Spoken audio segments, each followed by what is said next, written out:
अनुपम जी सामाजिक कार्यकर्ता हैं, हमारे साथ लेखिका विजय लक्ष्मी भट्ट शर्मा जी जुड़ चुके हैं, हमारे साथ फेसबुक में धुआंधार लेखन करने वाले और समाज सेवी श्री संजय शर्मा दरमोड़ा जी जुड़ चुके हैं, हमारे साथ भाषा पे कार्य करने वाले डॉक्टर बिहारी लाल जलंधरी साहब जुड़ चुके हैं, डॉक्टर हरिशुमन देश जी हमारे साथ जुड़ेंगे, डॉक्टर स्वर्ण रावत जी जुड़ेंगे, दीपक ध्यानी जी जुड़ेंगे और भी तमाम लोग जुड़ेंगे, चारुदा भी हमारे साथ जुड़ेंगे। तो अनुज जी हम मीटिंग शुरू करते हैं, परिचर्चा की शुरुआत करते हैं विजय लक्ष्मी भट्ट शर्मा जी से। विजय जी आप तक हमारी आवाज आ रही है? जी जी बिल्कुल। विजय जी आज का दिन काफी खास है आपके लिए, लिखने पढ़ने वालों के लिए, साहित्यकारों के लिए। आज के दिन को कैसे आप इस विषम परिस्थिति में मना रही हैं, क्योंकि परिस्थितियां हम सबके विपरीत हैं। जी मैं तो कहूंगी कि आज की इस जो परिस्थितियां हैं इसमें किताबी हमारी सबसे अच्छी साथी हैं। आपको मेरी आवाज आ रही है? बिल्कुल आ रही है, सबको आवाज आ रही है। हाँ, तो मैं ये कह रही हूँ कि इस परिस्थिति में तो किताबें ही जो हैं हमारी सच्ची साथी हैं और उनको ही पढ़ पढ़ के हम कुछ सीख रहे हैं, अपना आत्मविश्वास बढ़ा रहे हैं और अपने जो डर एक है ना उसको दूर करने की कोशिश कर रहे हैं कि मतलब पॉजिटिव एनर्जी जो है आज के टाइम में तो किताबें ही मुझे लग रहा है सबसे बड़ा सहारा हो रखी हैं। किताबें ही सबसे बड़ा सहारा हो रखी हैं। डॉक्टर बिहारी लाल जलंधरी जी, जलंधरी साहब आप तक हमारी आवाज आ रही है? हाँ बिल्कुल आ रही है। नमस्कार। नमस्कार जलंधरी साहब, स्वागत है आपका इस परिचर्चा में। विश्व पुस्तक दिवस है आज और आज हम लॉकडाउन की इस जो समस्या है, क्योंकि समस्या तो कोविड-19 की है, समस्या तो कोरोना वायरस की है, लेकिन अब लॉकडाउन भी इतना लंबा चल चुका है कि आदमी कह रहे हैं कि जिंदा रहना है तो घर में रहना है, अगर बाहर नहीं निकलेंगे तो फिर कैसे जिएंगे। तो आपको क्या लगता है सबसे बड़े दोस्त कौन हो सकते हैं इन हालातों में हमारे? भाई सबसे दोस्त तो आप देख रहे हैं मेरी हमारी पुस्तकें हो सकती है और सबसे बड़े दोस्त जो आज सुबह से और जब से लॉकडाउन हुआ तब से लेकर लगातार बातें होती रहती है अपने दोस्तों के साथ में, क्योंकि अपने दोस्त अपने देश के अंदर अपने साहित्यकार इतने लोग हैं, इतने लोग बातें खत्म नहीं होती उनके साथ में। तो हमारे लिए तो ये समय भी कम पड़ रहा है हमारे लिए बात करने के लिए। यहाँ तक बड़ी अच्छी बात, बड़ी अच्छी बात आपने कही जी। हाँ जी आप जारी रखें जलंधरी जी। मैं तो ये कह रहा हूँ कि कोरोना के जो ये पूरा महीना भर हो गया, आज मुझे तो बिल्कुल कोरोना ने अपने उसमें ढाल दिया है। तो मेरी हालत देख लीजिए, हमेशा क्लीन शेप में होता था मैं, और मैं दाढ़ी नहीं बना पा रहा हूँ, दाढ़ी नहीं बना पा रहा हूँ। मैं भी जिद्दी हूँ कि जिस दिन कोरोना हटेगा उस दिन दाढ़ी बनाऊंगा। अनुज जी जरा हमें दर्शन करा दीजिए, क्योंकि जलंधरी साहब जो है दिख नहीं रहे हैं स्क्रीन पे, तो जरा नए लुक में हम जलंधरी जी को देख लें। डॉक्टर साहब अवेलेबल हैं? आप स्क्रीन स्क्रॉल आपको करनी पड़ेगी, शायद आप मोबाइल से आपने ज्वाइन किया है। उत्तराखंड बहुत हो गए और पाए, क्या कभी आपने उनकी किताबें भी टटोली हैं? बहुत कम, क्योंकि मैं जब बड़ा हो रहा था या जब मैं किताबों में ज्यादा रुचि जब से मैंने रखनी शुरू करी, तो ये कैटेगराइजेशन मेरे पास बहुत देर में आया कि ये किताब इस भाषा की है या उस भाषा की है। जिस भी भाषा की थी हम पढ़ते थे, गढ़वाली समझ में आती है गढ़वाली, हिंदी समझ में आती है तो हिंदी में लिखी हुई सारी किताबें पढ़ते थे। लय अलग अलग होती थी हर एक भाषा की, हर व्यक्ति का लिखने के लय अलग होती थी, भावना अलग होती थी। तो अब जाके ये समझ में आने लगा है कि हाँ, समाज में वो कैटेगराइजेशंस भी होने लगी हैं, उस तरह के बंटवारे किताबों में भी होने लगे हैं। परंतु मुझे तो जो मिलता था मैं वो पढ़ता था। मुझे कहानियों से प्रेम था, मुझे कहानियों से प्यार था। तो कोई भी नई कहानी मिलती है साहब मैं पढ़ता हूँ, कोई भी नई कहानी दिखती है साहब मैं पिक्चर देखता हूँ। मुझे उस चीज से ज्यादा प्यार है। तो डॉक्टर जलंधरी जी मैं आपके पास आना चाहूंगा। अगर मैं ये कहूं कि उत्तराखंड राज्य बनने के बाद अगर सबसे ज्यादा इजाफा हुआ तो उत्तराखंड में लेखकों का हुआ है, क्या आप इस बात से सहमत है कि उत्तराखंड में लेखक बहुत हो गए? नहीं, मैं आप जो कह रहे हैं बिल्कुल सत्य कह रहे हैं, पर मैं डॉक्टर साहब का कनेक्शन शायद डिस्कनेक्ट हुआ है। मैं उनको वापस जी हम दरमोड़ा साहब के पास आना चाहेंगे। दरमोड़ा जी आपको क्या लगता है कि ये जो लेखकों की सक्रियता बढ़ी है ये अच्छी बात है या फिर स्तरीय लेखन होना चाहिए चाहे कम ही क्यों ना हो? जहां तक बात है, अभी आपने, शायद मैंने एक जगह पहले भी कहा था कि उत्तराखंड में जो देखने के लिए आजकल, आज के टाइम में खासकर, और पिछले 3-4 सालों से जो मैंने देखा है कि पहले वो साहित्यकार थे और अब वो वरिष्ठ साहित्यकार हो गए। बिल्कुल सही कहा आपने। उनका वो डिजिग्नेशन है, वो अपने आप ही उन्होंने अज्यूम कर लिया है और वो वरिष्ठ अपने आप ही बन गए। खुद ही बहुत वरिष्ठ अच्छी बन गए। बात है, उत्तराखंड में बने साहित्यकार, लेखन में लोगों की रुचि हो, पठन में रुचि हो, लेकिन एक जो स्तर होता है लिखने का, पढ़ने का, आज की डेट में ऐसा है कि अगर कोई मुझे कोई भी ऐसी किताब अभी ऐसी, मैं अपनी बेटी को कह रहा था कि भाई मेरा ऐसी ऐसी एक 5 बजे एक कॉन्फ्रेंस है, तो वो सडनली उसने एक बुक अपनी, एक कहता है कि आप ये कॉमिक पढ़ो और इस पे चर्चा करना है अपने उसमें। तो मैं उसको ये समझा रहा था कि हर चीज का, मैंने कहा आपके लिए, मैंने कहा बिल्कुल मैं आपके साथ इस चीज की चर्चा करूंगा, लेकिन मेरे सामने जो वो लोग होंगे, मैंने कहा उनका एक स्तर है।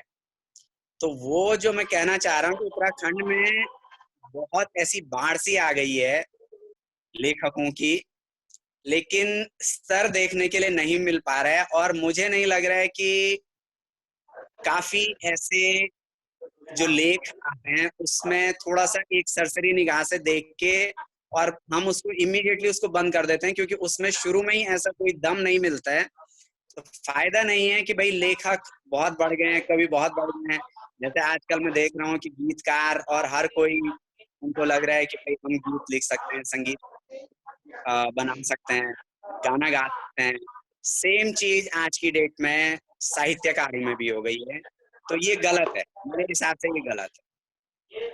जलंधरी जी, वापस आपके पास आना चाहेंगे। धर्मोड़ा साहब ने एक बहुत अच्छी बात कही कि हर किसी को लिखने का अधिकार है, हर किसी को लिखना चाहिए, लेकिन लिखने से ज्यादा पढ़ना बहुत जरूरी है। और मौलिक साहित्य, उत्कृष्ट साहित्य तभी आएगा जब आदमी पढ़ेगा। जलंधरी साहब, आपके पास मैं आना चाहूंगा कि पढ़ने की प्रवृत्ति कम हो रही है या फिर लिखने की प्रवृत्ति ज्यादा हो गई है? सब पढ़ने की प्रवृत्ति वास्तविक रूप में ये कम होती जा रही है, और लिखने वाले तो लिख रहे हैं पर उनको खुद ही पता नहीं कि हम कौन सी विधा में लिख रहे हैं। जैसे अभी हमारे दरबारा साहब ने कहा है कि लिखने के लिए तो बहुत लिख रहे हैं, और जो बहुत जो कनिष्ठ थे आज वरिष्ठ हो गए, या जो वरिष्ठ थे उनका पता ही नहीं है वो कहाँ चले गए। तो ये हमारे उत्तराखंड के जो साहित्य के साथ में, ये उत्तराखंड राज्य के बनने के बाद ये तब से लगातार जारी है। और हमारे उत्तराखंड में जैसे साहित्यकार बढ़ रहे हैं, वैसे पाठक भी बढ़ने चाहिए थे। कक्षा 1 से 10वीं तक हमारी भाषा में कम से कम पठन पाठन होना चाहिए था, विषय बनने चाहिए थे, और अपनी भाषा के प्रति लोगों में रुझान बनना चाहिए था, पर ये अभी तक नहीं हो पाया है।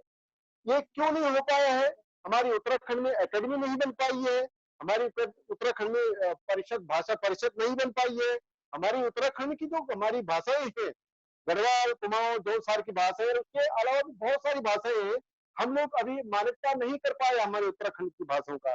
हम समाकलन के लिए काम नहीं कर पाए कि क्या हम गढ़वाली, कुमाऊनी, जौनसारी को एक समाकलन कर सकते हैं, उनके समान शब्दों को एक जगह रख सकते हैं, या कुछ इस प्रकार का कर सकते हैं। इस प्रकार कोई शोध नहीं हो पाया उत्तराखंड में। जो भी कर रहे हैं हम लोग अपने बल पर कर रहे हैं। अब मैं आपको इसी चीज में एक किताब बताता हूँ, एक पुस्तक बताता हूँ।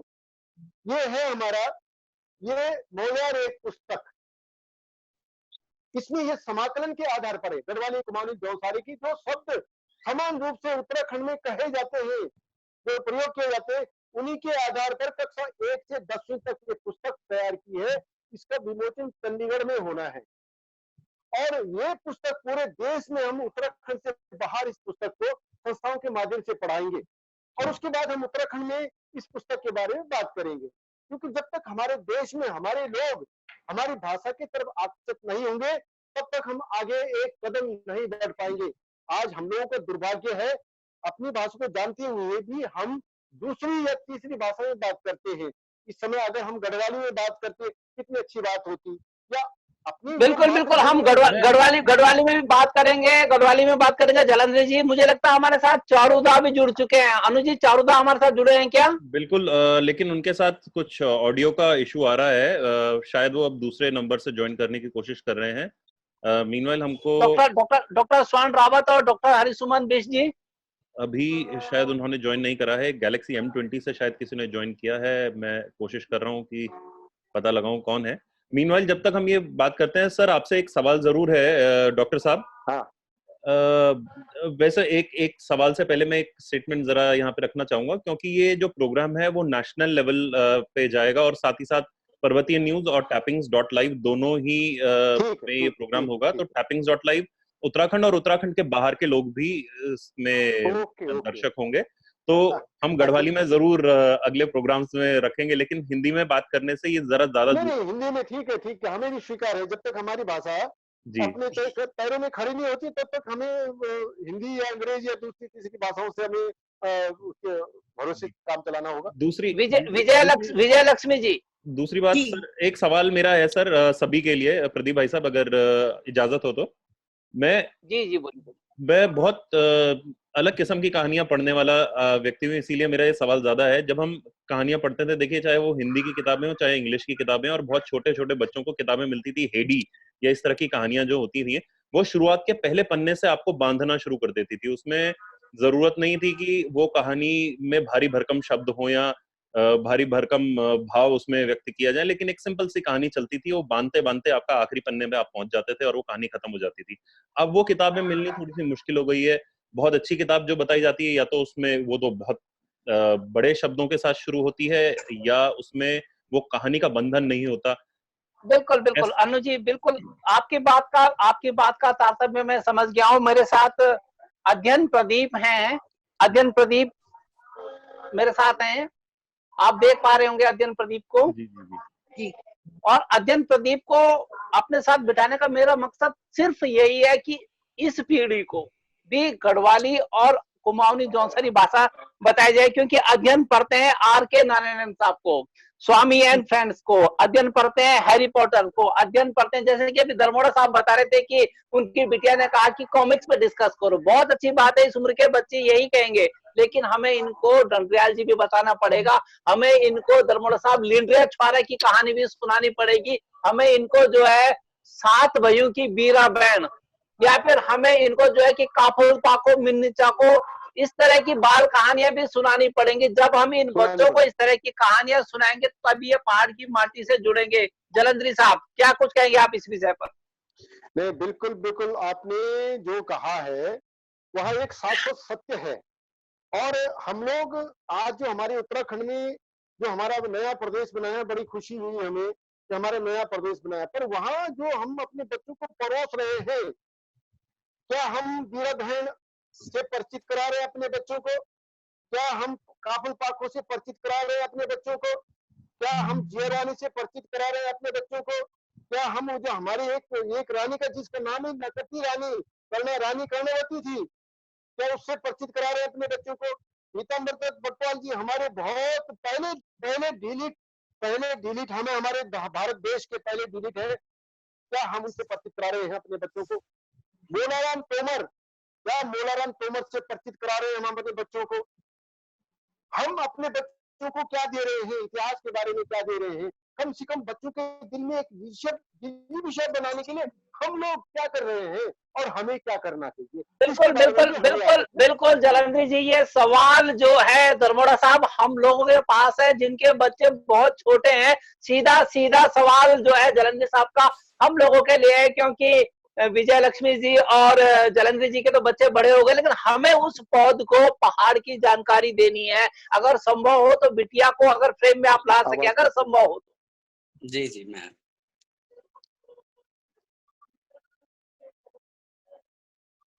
जी विजय लक्ष्मी जी, आपने हिंदी के साथ साथ गढ़वाली में भी लिखना शुरू किया है, तो आपको क्या लगता है कि गढ़वाली में बहुत कुछ लिखा जा रहा है, लेकिन वो साहित्य नहीं लिखा जा रहा है जो अबोध बंधु जी लिख पाए हैं, वो साहित्य नहीं लिखा जा रहा है जो कन्हैयालाल दंडयाल जी लिख पाए। हम ये कहते हैं कि हर कोई प्रेमचंद नहीं हो सकता, हर कोई कन्हैयालाल दंडयाल जी अवध बंधु नहीं हो सकता, लेकिन जो कुछ जी लिखा बिल्कुल। जा रहा है वो लिखने की होड़ी हो रही है। क्या कुछ कहेंगे आप इस पर?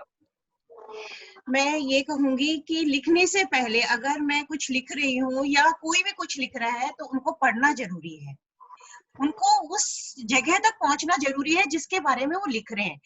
जो कहते हैं ना, अध जल गगरी छलकत जाए, तो आधा ज्ञान जो है वो अच्छा साहित्य नहीं दे सकता। तो साहित्य लिखने के लिए मेरे हिसाब से पढ़ना जरूरी है। पहले पढ़ें, समझें और फिर लिखें तो एक अलग बात होगी। बिल्कुल, चारुदा हमारे साथ जुड़ चुके हैं, वरिष्ठ पत्रकार हैं और पढ़ने लिखने की इनको लत है। अगर हम कहें कि पढ़ने लिखने का व्यसन है, चारुदा आप तक हमारी आवाज जा पा रही है? चारुदा, मेरे ख्याल से ऐसे उनकी आवाज नहीं आ रही है। मैं उनको फोन पे कॉल करता हूं ताकि उनकी कॉल को मैं यहाँ से ऑडियो रिकॉर्ड कर सकूं। डॉक्टर स्वर्ण रावत जी, आप तक हमारी आवाज जा पा रही है? डॉक्टर स्वर्ण रावत भी ऐड हो चुके हैं, लेकिन उन्होंने भी ऑडियो कनेक्ट नहीं किया है, उनको ईयरफोन शायद कनेक्ट करने पड़ेंगे। जी दरमोड़ा साहब, बहुत अच्छा किया आपने, क्योंकि आप बिटिया को लाए इस परिचर्चा में। मेन मकसद हमारा यही है कि हाँ भाई जो साहब। बच्चे हैं, जो नई पौध है, वो भी समझे कि काफू काफू मिन्नत चाको क्या कहानी है। दरमोड़ा साहब, क्या कुछ कहेंगे आप इस पर? जहाँ तक मेरा सवाल है सर, मेरे घर में तो आपको पता ही है कि गढ़वाली बोली भाषा का काफी माहौल रहता है। और मेरी माँ जो इस समय 85 साल की हैं, तो वो बच्चों को गढ़वाली सिखाते सिखाते वो खुद हिंदी बोलना शुरू कर दिया उन्होंने। तो काफी माहौल है और बच्चे उस माहौल में काफी ढले हुए हैं। जबकि बच्चों की, वैसे मेरे बच्चों की, दोनों बच्चों की IB स्टडी है, लेकिन फिर भी उस स्टडी से अलग वो गढ़वाल के रहन सहन, खान पान, लेखन, पठन, जो भी चीजें होती हैं। और अगर आपने देखा होगा थोड़े बहुत वीडियोस मेरी बेटी के, तो कुछ शब्द वो कोशिश करती है कि पिताजी बोलना उसने शुरू किया है। और अभी एक उसने अपने जन्मदिन पे एक संदेश दिया था कि मेरा जन्मदिन पर बधाई देने बोलते, बहुत बहुत बधाई और शुभकामनाएं। तो काफी उसकी कोशिश है बेटी की कि अपनी गढ़वाली बोली भाषा और जो भी साहित्य है मैं बताता रहता हूँ उसको। और एक मैं छोटी सी बात यहाँ पे अभी बताना चाहूंगा कि इस लॉकडाउन ने बहुत अच्छी एक बात हुई है कि पठन पाठन का जो हमारा बहुत, मैं तो अपने लॉ की किताबों में ही खो गया था। और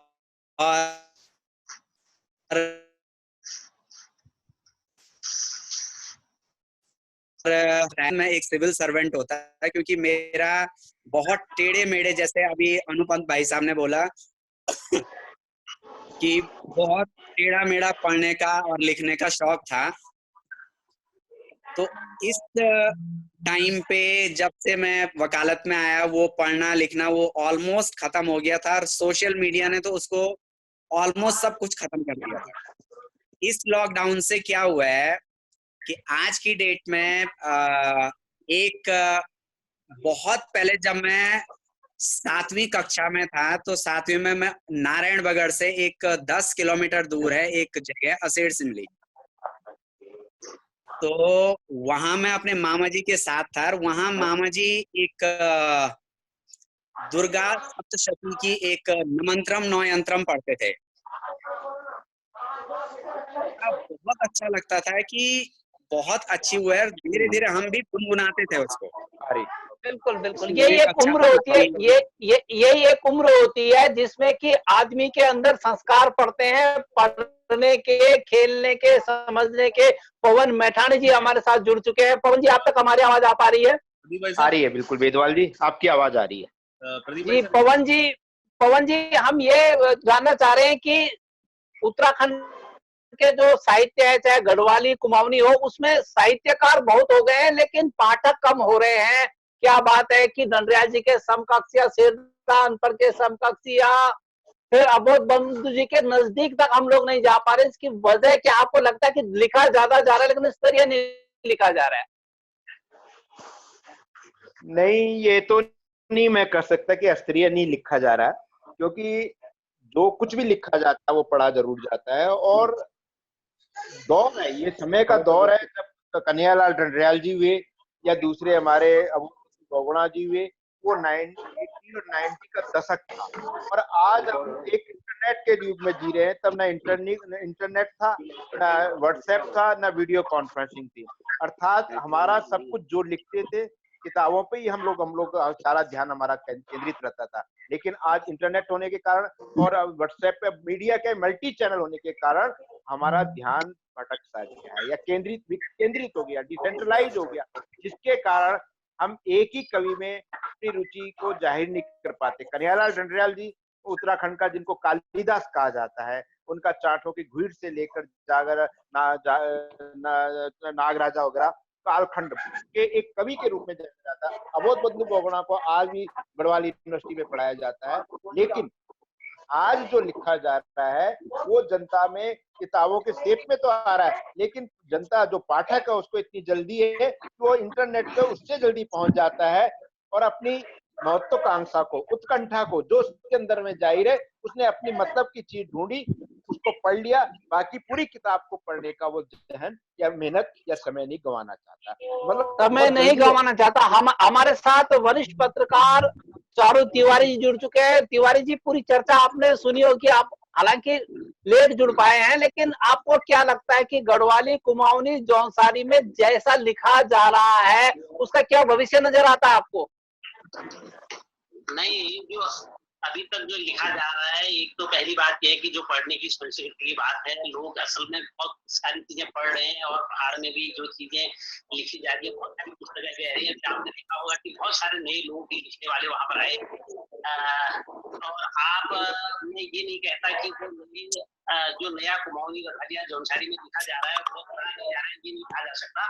बहुत पढ़ा जा रहा है। आप कि हमारे पहले जो पुस्तक मेले के अंदर लगते थे, अंतर्राष्ट्रीय पुस्तक मेले होते थे, और पुस्तक मेले जाते जाते देहरादून से लेकर अब वो धारचूला तक भी पुस्तक मेले लग रहे। और अब कई लोगों ने छोटी छोटी जगहों पर भी पुस्तक मेले लगाने शुरू किए। अब तो ये और अच्छी बात है कि हम कोई कार्यक्रम भी हमारे लोग पहाड़ों में कर रहे हैं, तो वहां पर भी बहुत छोटे छोटे पुस्तकों के स्टॉल लगा रहे हैं, जो ये पढ़ने की संस्कृति को आगे बढ़ाने का बहुत अच्छा रास्ता है। और मैं एक बात ये नहीं समझ पाता लोगों की, क्योंकि कई बार हमारे क्या होते हैं, माध्यम बदलते हैं। जैसे लोगों को किताबों का एक संकट लग रहा है, मुझे कभी नहीं लगता कि किताबों के खत्म होने का कोई संकट है। क्योंकि अभी आप देखिए, पिछले दिनों जो अंतर्राष्ट्रीय पुस्तक मेला हुआ था, मुझे लगता है कि वो इतना भीड़ भरा और इतने ज्यादा लोग किताब खरीदने के लिए जगह जगह से आए हैं, अपने अपने इच्छित जो लेखक हैं उनको पाने के लिए। तो मुझे लगता है कुमाऊनी, गढ़वाली और जौनसारी में अगर अच्छा लिखा जाएगा, इस तरह लिखा जाएगा। बहुत सारे लोग लिख रहे हैं। मैं अभी आपको बताऊं कि हमारे पहाड़ के जितने भी लोग हैं, अभी जो नए लोग लिखने वाले हैं, जैसे महेश पुनेठा जी हैं, दिनेश कर्नाटक जी हैं, महेंद्र चमोली हैं, महावीर रुवाल्टा हैं, अनिल कार्की हैं, मदन दुकलान हैं, गिरीश सुंदरयाल हैं। ये बहुत सारे लोग इतना बढ़िया लिख रहे हैं कि उनकी किताबें बिक भी रही हैं, हम उनकी कविताओं को देख भी रहे हैं, समझ भी रहे हैं। और तो इस आधार पर मुझे लगता है कि हम उस परंपरा को भी आगे बढ़ाते हैं, जिसमें हमारे रमेश पहाड़ी हैं, जिसमें हमारे अबोध बंधु बोगुणा है, जिसमें हमारे डंडरियाल जी हैं, जिस धारा में हमारे हर्षपति गुसाई भी आते हैं, जिसमें गुमानी भी है, जिसमें गौरदा भी है, और जिसमें बाद में जो शिरदा अनपढ़ तक की जो पूरी परंपरा, और आज या हीरासी राणा, नरेंद्र सिंह नेगी की लिखने तक की जो परंपरा है, मैं समझ रहा हूँ कि उसको बहुत मजबूती के साथ हमारे लोगों ने पकड़ा है और उसको आगे बढ़ाने का काम कर रहे हैं। और मुझे तो एक बात और बहुत अच्छी लगती है कि हम जो किताबों के फॉर्मेट में, मैं जहां पर बैठा हूँ, माना मेरे पीछे इतनी सारी किताबें रखी हैं, ये एक किताब का फॉर्मेट है कि हम लोगों ने इन किताबों का संचयन हमारी पीढ़ी के लोगों ने किया। लेकिन जो नई पीढ़ी है उसने किताब के फॉर्मेट को बदला भी है। आज आपकी जो किताबें हैं वो आपके ई फॉर्म में भी आ रही हैं, वह किताबों का अब सुनने के फॉर्म में भी हम चीजों को देख रहे हैं। कई हमारी ऐसी किताबें हैं जो सुन के हम उनको पढ़ रहे हैं। बहुत सारी किताबें ऐसी हैं जो हमारे डिजिटल फॉर्म में आ रही हैं। तो यह एक बहुत अच्छी बात है कि भले ही किताब बाइंड रूप में न भी हो, लेकिन उसकी अलग अलग रूप में आ रही है और हमारा साहित्य लोगों तक पहुंच रहा है। ये बहुत अच्छी बात है। और मैं दावे के साथ कह सकता हूँ कि नए चीजों के आने से हमारी जो बोलने की, हमारे लिखने की, हमारी जो अभिव्यक्ति की जो फलक है वो बड़ा है। तो मुझे लगता है कि कुमाऊनी गढ़वाली जौनसारी के लिए ये बहुत सही रास्ता है। और आज पुस्तक बहुत सही रास्ता है। आप कह रहे हैं कि ज्यादा लिखा जाना शुभ संकेत है। हमारे साथ दीपक ध्यानी जी जुड़ चुके हैं। ध्यानी साहब, आप हमें सुन पा रहे हैं? नमस्कार, बिल्कुल सुन पा रहे हैं वेदवाल जी, और जितने लोग यहाँ पर हैं उन सबको मेरा नमस्कार। ज्ञानी साहब, गढ़वाली कुमाऊनी जौनसारी साहित्य का क्या भविष्य नजर आता है आपको? देखिए, भविष्य बहुत अच्छा है। बहुत लोग कोशिश कर रहे हैं, जैसे कि अभी भाई साहब ने भी बताया और मैं भी देखता हूँ, काफी जगह मैंने देखा है कि काफी अच्छे प्रयास हो रहे हैं। पर मेरे अनुसार साहित्य आजकल जो हमारा पहाड़ी साहित्य है, उत्तराखंडी साहित्य है, वो सिर्फ साहित्यकारों के बीच में रह गया है। वो चंद कवियों के बीच में रह गया है। उन्हें ना श्रोता मिल रहे हैं, ना उन किताबों को खरीदने वाले मिल रहे हैं, और ना उन किताबों की अवेलेबिलिटी मिल रही है। अगर मैं खुद चाहूं तो मैं न जाने कब से खुद भूमियाल ढूंढ रहा हूं, मुझे भूमियाल नहीं मिली। मैं चाहता हूं, आम आदमी पढ़ना चाहता है, लेकिन उसके पास अवेलेबिलिटी नहीं है। डिजिटल फॉर्म में चीजें आ रही हैं पर बहुत लिमिटेड हैं, बहुत लिमिटेड हैं। अभी शायद मेरे अनुसार लिखना तो एक पहलू है ही है जिसपे साहित्यकार और आप जैसे विद्वान लोग लिख रहे हैं, लेकिन एक पैरेलल प्लेटफॉर्म बनाने की भी जरूरत है, उसको अच्छी अवेलेबिलिटी और मार्केट करने की, ताकि वो उपलब्ध हो और आम आदमी तक उसकी पहुंच हो। क्योंकि जब तक वो आम आदमी तक पहुंचेगी नहीं, तब तक साहित्य आम बच्चे के मन में नहीं आएगा, और नया बच्चा उसके लिए जागृत नहीं होगा जब तक कि वो ग्रेजुएशन में ना पहुंच जाए और वो साहित्यिक तौर पे ना इन्वॉल्व हो। वो बहुत कम लोगों में हो रहा है, खाली साहित्यकारों के बच्चे ही या उनसे जुड़े हुए लोग ही मोटिवेट हो पा रहे हैं। जो आम आदमी है वो साहित्य के लिए मोटिवेट नहीं हो पा रहा। उसको पता ही नहीं है कि हमारे अबोध बंद बहुगुणा जी अनुप्रास का कितना अच्छा उदाहरण लिख गए हैं, जो आज तक शायद कोई नहीं लिख पाया। कहाँ से ज्ञान तक भूमियाल में लिखा हुआ है अनुप्रास, एक एक लाइन को उन्होंने लेके एक्सप्लेन किया है, लेकिन हमारे लोगों को पता ही नहीं है। इनफैक्ट मुझे भी तब पता चला जब मैं दो साहित्यकारों के, और सबके इतने अहोभाग्य नहीं होते हैं कि वो साहित्यकारों से उनको मिलने का मौका मिले, बात करने का मौका मिले, समझने का मौका मिले।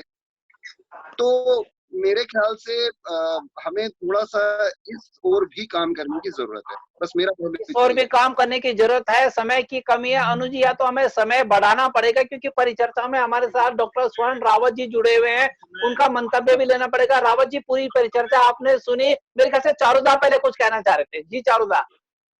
मैं बात कर रहा था। सॉरी चारुदा, आपका फोन थोड़ा सा दूर रखा हुआ है, उसकी आवाज थोड़ी कम आ रही है। प्लीज फोन को थोड़ा सा नजदीक कर दीजिए। एक मिनट जरा सा। और मीनवाइल मैं ये कह रहा हूँ कि हमारे साथ अभी 10 लोग जुड़े हैं। टाइम अभी हमारे पास सफिशिएंट है, हम बात कर सकते हैं इस पे आगे। जी चारुदा कुछ कह रहे थे आप?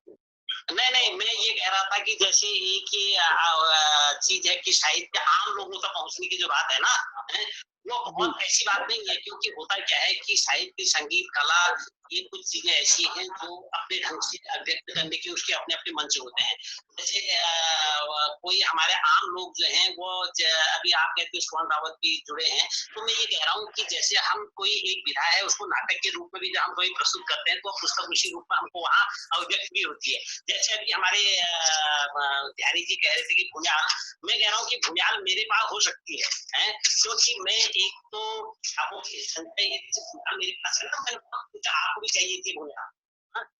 जी बिल्कुल, इस किताब की तलाश थी मुझे भी बहुत टाइम से। बिल्कुल मैं लेके जा रहा हूँ। है। तो ये भूमियाल को रखने का मतलब ये है कि मैंने एक शास्त्रीय केंद्र के रूप में अपने घर को डेवलप किया है। तो मैंने ये कहा कि बाहर के जो भी लोग साहित्य, संगीत, कला में थोड़ी रुचि रखते हैं या उनको लगता है कि हम इस पर कुछ काम करें, मैंने उसके लिए अपने व्यक्तिगत प्रयासों से काम किया है। तो ऐसे प्रयास पहाड़ में भी और जगह भी समय पर होते रहते हैं, और जिन बात की जरूरत होती है उसमें माहौल का कि हम जगह जगह ऐसे माहौल को कैसे। मैं भी आपको उदाहरण देता हूँ कि हमारे पिथौरागढ़ के अंदर हमारे आरंभ के बच्चों ने एक बहुत अच्छा प्लेटफॉर्म तैयार किया जहाँ पर साहित्य की चेतना और पढ़ने लिखने का एक जो माहौल है वो बन रहा है। अभी आप पौड़ी में चले जाइए, वहां पर हमारे साथियों ने ये काम किया है। श्रीनगर में हमारे साथियों ने बहुत ऐसा काम किया है, यहाँ तक कि हमारे देहरादून में एक बड़ा ग्रुप हमारे लोगों का। अभी आपको मैं चांदी गांव में ले जाऊंगा, आपका चांदी गांव जो यहाँ पर है अशफाक पट्टी में, तो वहां पर हमारे साथी हैं अरुण प्रसाद जी, उन्होंने बहुत अच्छा एक लाइब्रेरी बनाई है, नए बच्चों को पढ़ने लिखने की संस्कृति की तरफ जोड़ा है।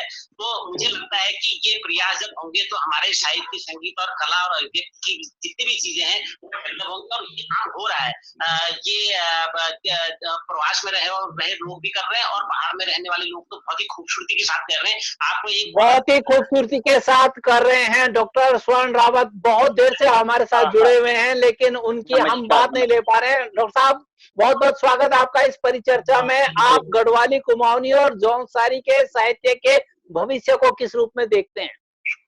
शुक्रिया, नमस्कार सभी को। मेरी आवाज आ रही है आपको?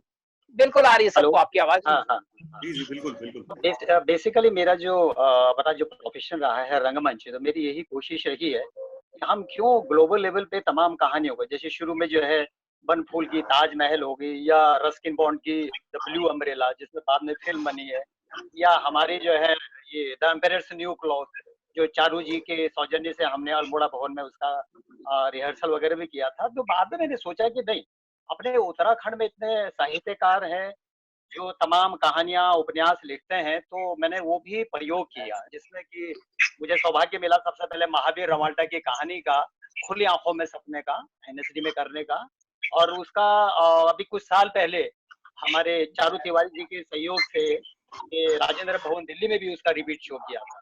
उसके बाद हमारे जो राजेश उनियाल हैं, उनके जो उपन्यास था अंधेरा, तो उसको हमने अंधेरा, बिल्कुल जी जी जी, तो उसके जी, लिए बड़ा चर्चित उपन्यास अंधेरा है। जी जी, डॉक्टर स्वर्ण रावत जी जारी रखें आप। जी जी जी, तो उसको हमने एक राष्ट्रीय नाट्य विद्यालय का जो एलमुनाई है उनका एक फेस्टिवल होता है, तो उसमें मैंने उस उपन्यास को किया था। स्पेशली वो देखने के लिए मुंबई से आए थे अपना इस उपन्यास को नाट्य मंचन के रूप में। और अभी हाल ही में ही 11 जनवरी 2020 को ये हमारे जो डॉक्टर हरिसुमन बिष्ट हैं, उनका जो उपन्यास है, मैंने तो अंग्रेजी में ही पढ़ा वो, the saga of A mountain girl, फिर उन्होंने मुझे हिंदी वाला भी दिया, तो उसका भी मंचन हमने रंगीन परिछाई के नाम से अभी 11 जनवरी 2020 को किया था। तो मेरा ये रंगीन परिछाई के नाम से मंचन किया था। बड़ी लंबी उम्र है डॉक्टर हरिसुमन बिष्ट जी आपकी, आपका नाम लिया और आप हमसे कनेक्ट हो गए। बहुत बहुत स्वागत है डॉक्टर साहब आपका।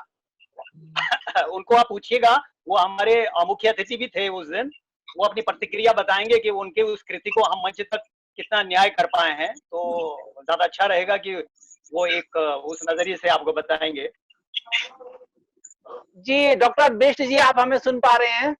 जी जी, आपकी आवाज मुझ तक पहुंच रही है। डॉक्टर बिष्ट जी, आप ये बताइए कि पहाड़ के जितने बड़े लेखक हुए हैं, चाहे शैलेश मटियानी जी हो, चाहे हिमांशु जोशी जी हो, या फिर दूसरे लेखक हो, वो गढ़वाली, कुमाऊनी और जौनसारी में लिखने में परहेज करते हैं। इसकी वजह क्या हो सकती है? परहेज की तो ऐसी कोई बात नहीं है। दिक्कत यह है कि यदि मैं अपनी बात कहता हूँ तो मैं शुरू से ही हिंदी में लिख रहा हूँ, और मेरे हिंदी में लिखने का अपनी एक भाषा शैली है, और उसका जो साहित्य है वो मैंने पढ़ा है, और जो साहित्य कहीं ना कहीं आपके जीवन को कहीं ना कहीं प्रभावित करता ही है। तो मुझे नहीं लगता कि किसी भी लेखक को, चाहे वो शैलेश मटियानी हो, विद्यासागर नौटियाल हो, या गंगा प्रसाद विमल हो, या दूसरे भी जितने भी रचनाकार हैं, ऐसा कोई परहेज वाली बात नहीं है। और लिख रहे हैं, गढ़वाली में भी लिख रहे हैं, और कुमाऊनी में और जौनसारी में भी लिख रहे हैं। बहुत अच्छी बात है, बहुत अच्छा लेखन कर रहे हैं अन्य लोग। अभी आपके एक नाटक का मंचन किया था डॉक्टर स्वर्ण रावत जी ने, वो कह रहे हैं कि क्या न्याय कर पाए हो आपकी कृति के साथ? सबसे पहले तो मैं डॉक्टर स्वर्ण रावत को बहुत बहुत बधाई देना चाहता हूं और शुभकामनाएं देता हूं। उन्होंने मेरी रचना को चुना, और जिस तरह की प्रस्तुति वो रही, सचमुच में वो प्रशंसनीय है। मैं उनको किन शब्दों में आभार व्यक्त करूं, लेकिन उन्हें मुझे वहाँ पे मौका भी दिया था, मंच पर भी मुझे बुलाया था, और मेरे परिवार को भी वहाँ पे शामिल होने का मौका मिला था। तो बहुत बेहतरीन प्रस्तुति थी, जबकि उससे पहले कई शो इसके जो दूसरे ग्रुप हैं उनके द्वारा किया गया था। तो ये मुझे लगा कि इनका एक जो प्रयास था वो बहुत बेहतरीन था, और मैं नेशनल स्कूल ऑफ ड्रामा की जो टाई कंपनी है उसको बहुत बहुत उनकी पूरी टीम को बधाई देना चाहता हूँ आपके इस चैनल के माध्यम से। जी धर्मोड़ा साहब, आप हमें सुन पा रहे हैं? जी जी भाई साहब। धर्मोड़ा जी, बड़ी अच्छी बात ये हुई कि अभी तक जो चर्चा थी उस चर्चा में यह हुआ कि अध्ययन प्रदीप ने अभी तक अपने हाथ में जो है कि हैरी पॉटर और आर.के. नारायण पकड़ी हुई थी। वो करेंगे कि हम ये भी पढ़ेंगे, लेकिन आज से मैं पुरिया नैथानी जी को भी पढ़ूंगा। पुरिया नैथानी जी कौन थे? पुरिया नैथानी जी का क्या योगदान है गढ़वाल में, उत्तराखंड में, मैं ये भी जानना चाहूंगा। हालांकि उम्र छोटी है, बातें बड़ी बड़ी है, लेकिन एक रुचि जरूर जग रही है।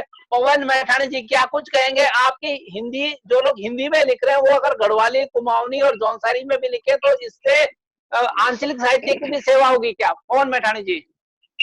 बिल्कुल प्रदीप जी, आप ठीक कर रहे हैं कि जो हिंदी में लिखे हैं उसे गढ़वाली साहित्य में भी लिखेंगे तो उसकी बिल्कुल निश्चित रूप से डिमांड बढ़ेगी। गढ़वाली, उत्तरा, कुमाऊनी और जो जौनसारी का एक पाठक वर्ग बिल्कुल अलग है। अभी हम अंतर्राष्ट्रीय पुस्तक मेला में मैं कई बार जाता हूँ, क्योंकि मैं दिल्ली यूनिवर्सिटी के पीजीडीएवी कॉलेज का लाइब्रेरी, तो उसके हैसियत से बुलाते हैं मुझे।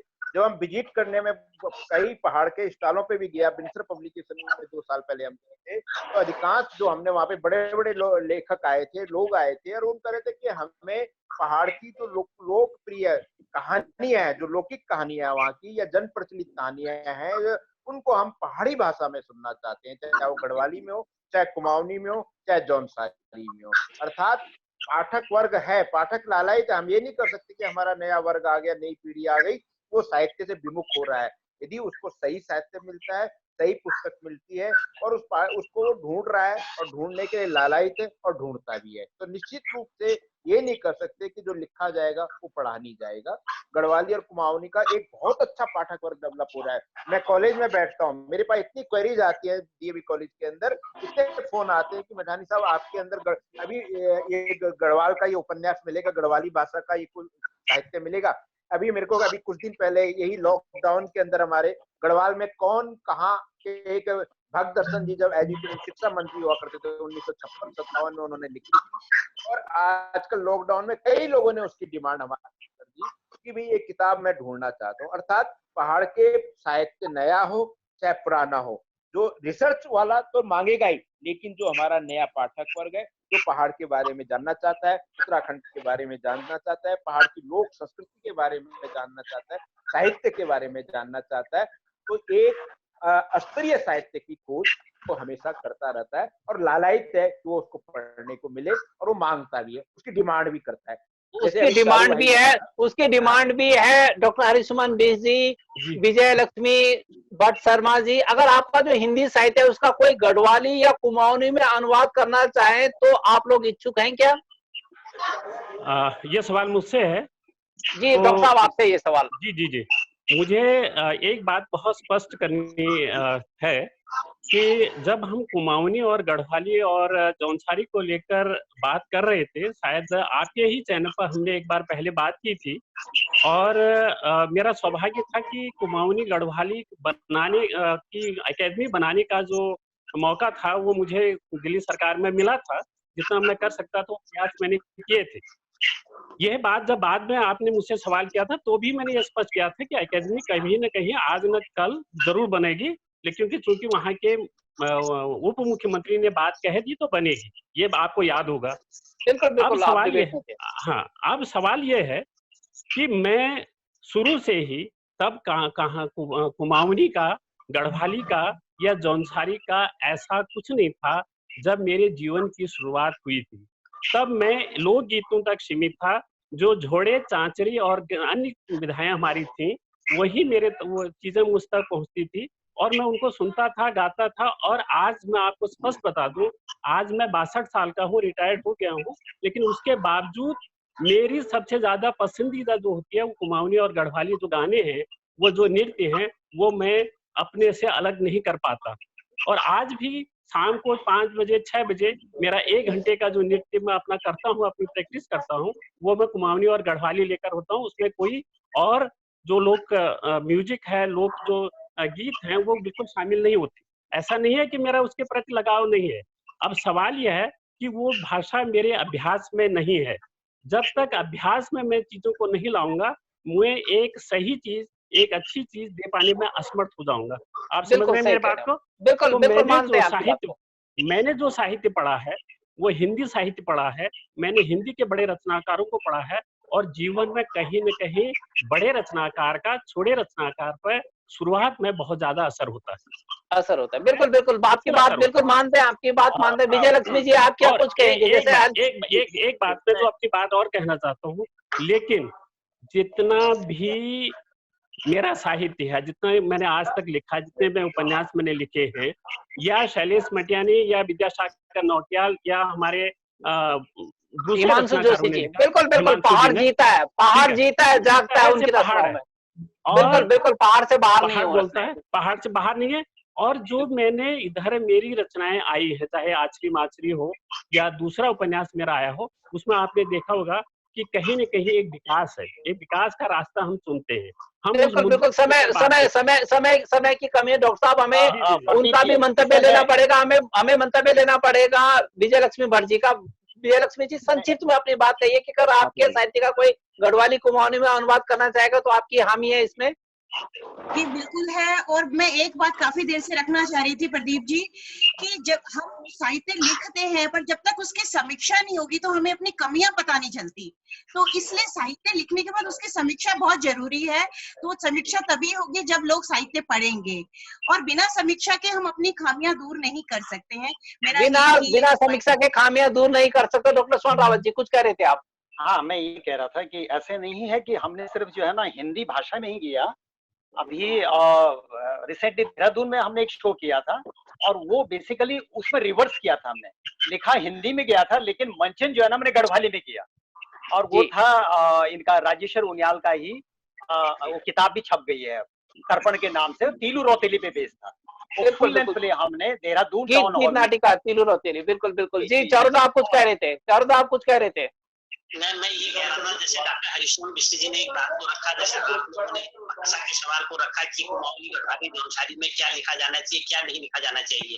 मैं ये कहना चाहता हूँ कि अभी हमारी जो जब भी कोई भी साहित्य लिखा जाता है, जैसे हम विद्यासागर नौटियाल जी से शुरू इस बात को करते हैं, विद्यासागर नौटियाल हो या चाहे हमारे यहाँ जोशी हो या हमारे मंगल हो या हो, पंकज मिश्र हो, या ये यहाँ तक कि हमारे जो कवि भी हैं वीरेंद्र भगवान और जो हमारे मंगलेश डबराज जी हैं, उन्होंने भी पहाड़ को अपनी कृतियों में जिस ढंग से अभिव्यक्त किया है वो बहुत ही अतुलनीय और बहुत ही अद्भुत है।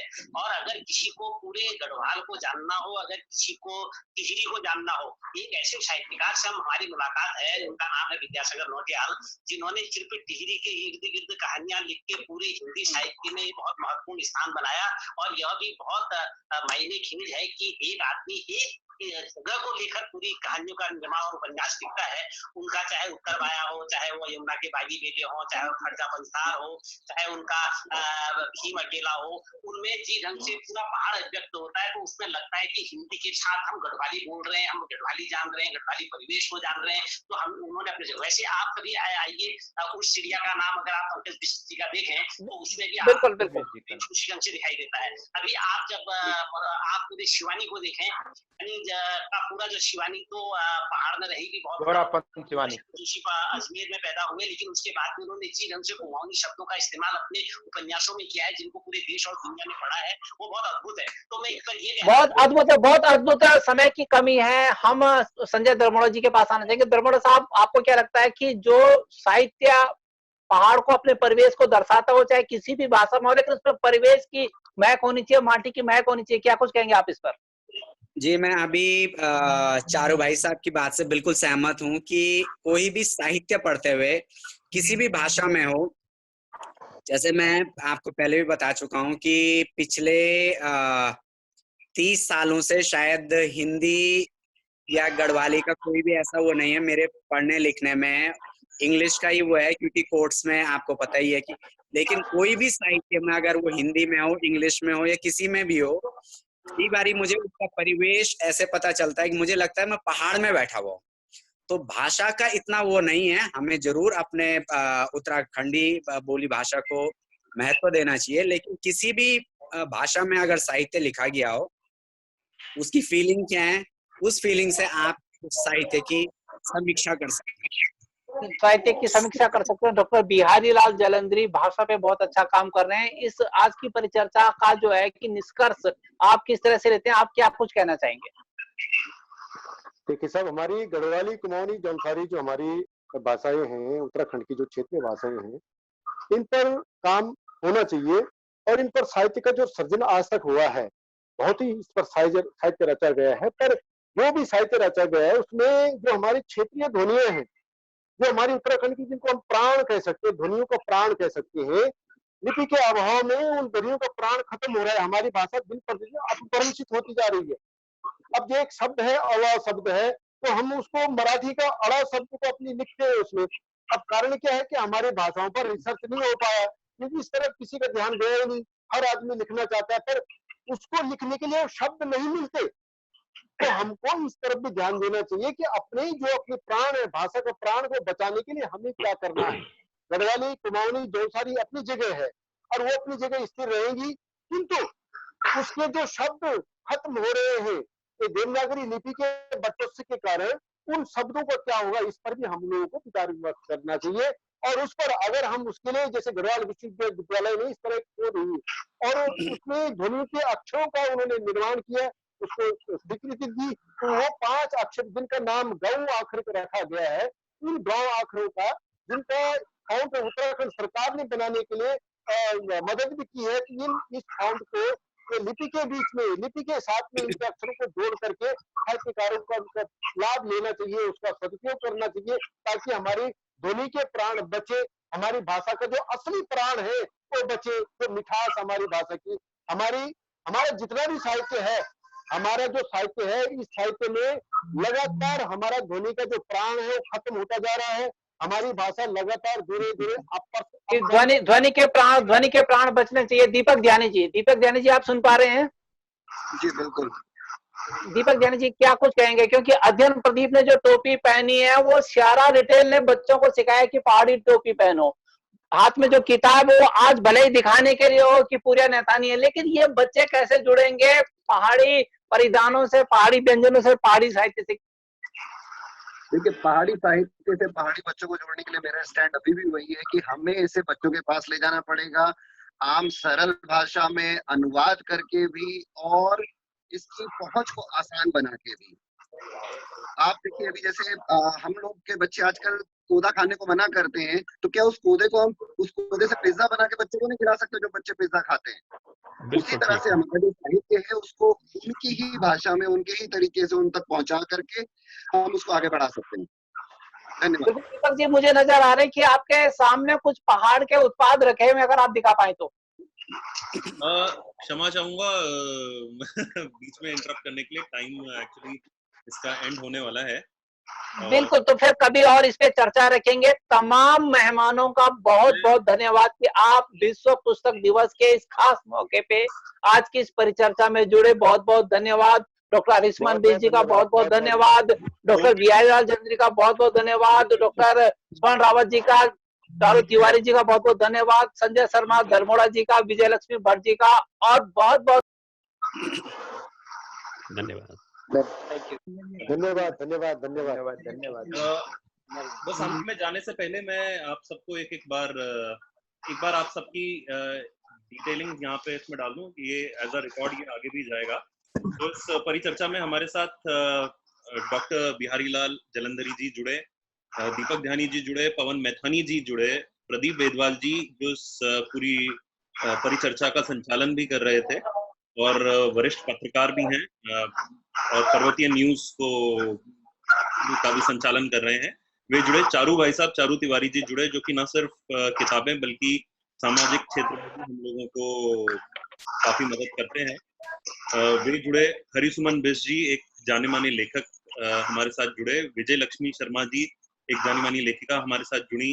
संजय भाई साहब, संजय धर्मोड़ा जी हमारे साथ पहले भी जुड़े थे, आज आगे भी जुड़ते रहेंगे और ये सुप्रीम कोर्ट में एडवोकेट भी हैं। तो बहुत पवन मैठानी जी लाइब्रेरियन है, पीजीडीए जी, पवन कुमार मैठानी जी जी। डॉक्टर स्वर्ण रावत जी भी हमारे साथ जुड़े हैं। अब पवन मैठानी जी, मेरा विजय लक्ष्मी भट्ट शर्मा कर दीजिए। अच्छा, जी जी विजय लक्ष्मी भट्ट शर्मा जी, माफ कीजिएगा, जी मेरे पास जो पहले डिटेलिंग्स आई थी उसके अनुसार कराया था सारी डिटेलिंग, लेकिन मैं अपनी जो ये डिस्क्रिप्शन है उसमें आपका नाम विजय लक्ष्मी भट्ट शर्मा जी। लक्ष्मी भट्ट शर्मा।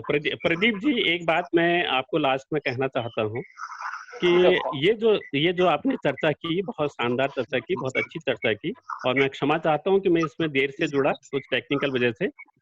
भविष्य में इस पर एक बड़ी और चर्चा रखें तो मैं अभी बहुत कुछ कहना चाहता था, वो कह नहीं पाया, तो बिल्कुल डॉक्टर अच्छा साहब, लगेगा कि विस्तार पे इस पे चर्चा रखें। जी धन्यवाद, जी बहुत जी बहुत धन्यवाद सभी लोगों को। बहुत कुछ कहना चाहते हैं।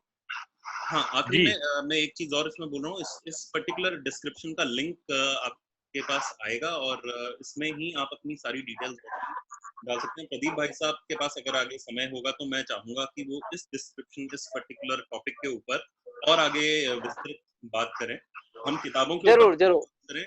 और ये क्योंकि इस परिचर्चा से 2-3 चीजें सामने निकल के आई हैं, जैसे कि सोशल टाइम इन्वेस्टमेंट और मनी का इन्वेस्टमेंट, दोनों ही इन्वेस्टमेंट जरूरी है समाज की ओर से। तो जब तक इसकी हम मार्केटिंग करने में सक्षम नहीं हो पाएंगे, तब तक शायद ये जो परिचर्चा से जो हम तथ्य निकालना चाह रहे थे उसका कोई मतलब नहीं रह जाएगा। तो हमारी पूरी कोशिश रहेगी अपने चैनल्स के तहत हम तो पूरा मार्केट करें। दूसरा, सत्य को और कल्पना को जोड़ने का जो पुल है, जो सेतु है, वो तब तक नहीं बनेगा जब तक कि नई किताबें नहीं लिखी जाएंगी, नई किताबें लोगों तक नहीं पहुंच पाएगी और उनकी भावनाएं, उनकी सोच आगे नहीं बढ़ पाएगी। इसको इस माध्यम को इसको समझते हुए हम नए बच्चों में और पुराने लोगों में जो किताबों को ढूंढ रहे हैं, जैसे दीपक भाई ने बताया कि वो किताबों को ढूंढ रहे हैं, किताबें उनके पास मिल नहीं पा रही हैं, कोशिश ये रहेगी कि डिस्क्रिप्शंस के तहत हम लोगों को एक दूसरे के साथ कनेक्ट कर पाएं। और एक और बात इस परिचर्चा से निकल के आई है कि कलम तो बहुत ज्यादा हो ही नहीं है, लेकिन आंखें कम हो गई हैं पढ़ने वाली, तो ज्यादा आंखों तक हम इसको ले जाएंगे, चाहे इसको डिजिटलाइज करके ले जाना पड़े, चाहे इसको कागज के ऊपर ले जाना पड़े। और शब्दों का प्रभाव तो पड़ता ही है साहब, शब्दों का प्रभाव बचपन से लेकर आज तक हर किसी पे पड़ा है, हम पे पड़ा है, आप पे पड़ा है। तो आपने बहुत अच्छी बात करी, सारे लेखकों ने, सारे समीक्षाकर्ताओं ने, कि शब्द जो है वो लिखने से पहले पढ़ना जरूरी है, ताकि पहले आपको इन्फ्लुएंस में आना चाहिए, पहले आपको प्रभाव क्षेत्र में घुसना है और उसके बाद उस प्रभाव क्षेत्र से निकल के आप तैयार होते हैं, आप बाहर निकलते हैं। अभी हमारे मध्य में कई लोगों ने गौरा शिवानी पंत की बात की थी, तो मैं आपको बता कि आज भी 50 साल पहले गौरा शिवानी पंत ने जो लिखा था, हमारे यहाँ कई आईएएस लोगों ने उनके पुस्तकें, नावल हम लोगों से मांगे कि भाई गौरा शिवानी पंत को मैंने पढ़ा। जो बिल्कुल मैठाणी साहब, मैं आपको रोकना चाहूंगा, आपके परिवार में भी शिवानी के बहुत अच्छे पाठक हैं, इस बात की हमें जानकारी है। बिल्कुल, मेरी मिसेज खुद शिवानी को पढ़ती है और बार बार मेरे से कहती कि नए सेट लेकर आइए उनके। तो मेरा कहना यह है कि जो स्तरीय 50 साल पहले शिवानी, तो हमारे यहाँ कई प्रोफेसरों ने नए जब आईएएस ऑफिसरों को, दिल्ली गवर्नमेंट के सेक्रेटरी को शिवानी पंत का पूरा सेट गिफ्ट दिया, अर्थात जो स्तरीय है वो पढ़ा जाता है, हमेशा मांग रहती है। हाँ मठेनी जी, आप बिल्कुल सही कह रहे हैं, लेकिन मेरा इसके साथ एक और सुझाव भी है कि नंबर 1, जो साहित्य हिंदी के लेखकों द्वारा, जो पहाड़ के लेखक हैं, उन्होंने जो साहित्य लिखा है, या भारतीय साहित्य में से भी जो बेहतरीन साहित्य है, उसका कुमाऊनी, गढ़वाली और जौनसारी में अनुवाद होना चाहिए। ये शुरुआत हमें करनी पड़ेगी और तब हमें पता चलेगा कि हम कहाँ पर खड़े हैं और हम क्या लिख रहे हैं। दूसरी बात, जो हमारे कवि पहाड़ के हैं, जो कुमाऊनी में लिख रहे हैं, जो गढ़वाली में लिख रहे हैं, जो जौनसारी में लिख रहे हैं, उनको भी जो समकालीन भारतीय साहित्य में लिखा जा रहा है, जो विदेशी साहित्य लिखा जा रहा है, उसको भी पढ़ने की जरूरत है।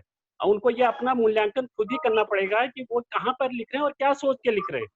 एक दूसरी शर्त होनी चाहिए, ये चीजें आपको लिखना पड़ेगा। ये नहीं कि मैंने लिख दिया और मैं मंच पर जाके 2 कविताएं मैंने पढ़ दी, वाहवाही होगी, वो साहित्य नहीं होगा। नहीं है, बिल्कुल मैं उसका समर्थन करता हूँ, लेकिन एक बेहतरीन साहित्य आपको यदि देना है तो आपको पुराने भारतीय साहित्य को पढ़ना पड़ेगा, समकालीन भारतीय साहित्य को पढ़ना पड़ेगा, और जो विदेशों में लिखा जा रहा है यदि संभव है तो उसे भी आप पढ़ें। तब आपको अपना मूल्यांकन करना होगा और तब आपकी कलम आगे बढ़ेगी। ये मेरा एक छोटा सा सुझाव है कि वो नहीं, जरूर बहुत बहुत समकालीन बहुत समय है। बेहतर, बहुत बेहतर सुझाव है भाई डॉक्टर, साहब, बहुत इसी के बेहतर। साथ मैं आपके पास आना चाहूंगा, क्योंकि अब हम इस परिचर्चा को खत्म करेंगे। मेरे ख्याल से अब हमारे पास बेदवार जी 2 मेरे मिनट को 2 और रहे हैं, लेकिन मैं ये इसलिए आपके पास आना चाह रहा हूँ कि आपको याद होगा कुछ समय पहले आपका और हमारी एक इसी विषय पे बात हो रही थी कि क्यों ना हम एक ऐसा प्रोग्राम करें जिसमें कि लेखकों के और जो इनकी जो रचनाएं हैं लेखकों की, उनको व्यक्त किया जाए, उनको पढ़ा जाए, उनको आगे लाया जाए। तो यदि इस पे कुछ काम हो सकेगा तो मैं चाहूंगा पर्वतीय न्यूज के तहत वो आगे आए। टैपिंग्स.लाइव उसका पूरा समर्थन रहेगा उसके साथ में। बिल्कुल, और सब लोग सामूहिक रूप से इसमें जिम्मेदारी निभाएंगे। इसमें जलंधरी साहब भी होंगे, इसमें मैठाणी जी भी होंगे, इसमें दरमोड़ा जी भी होंगे, इसमें स्वर्ण रावत जी भी होंगे। तमाम लोगों की सामूहिकता से ये यज्ञ होगा। और समय की बहुत कमी है। जलंधरी साहब, आप कुछ कहना चाह रहे थे, लेकिन मैं आपको यहाँ पे रोकना चाहूंगा। फिर कभी परिचर्चा होगी तो फिर सबकी बात विस्तार से सुनी जाएगी। सभी लोगों का बहुत बहुत धन्यवाद। अनुज जी, धन्यवाद आपका। बहुत धन्यवाद, बहुत बहुत धन्यवाद। तो नमस्कार, बहुत बहुत शुक्रिया, बहुत बहुत सभी शुक्रिया। को नमस्कार। नमस्कार। नमस्कार नमस्कार। Thank you. नमस्कार, बाय।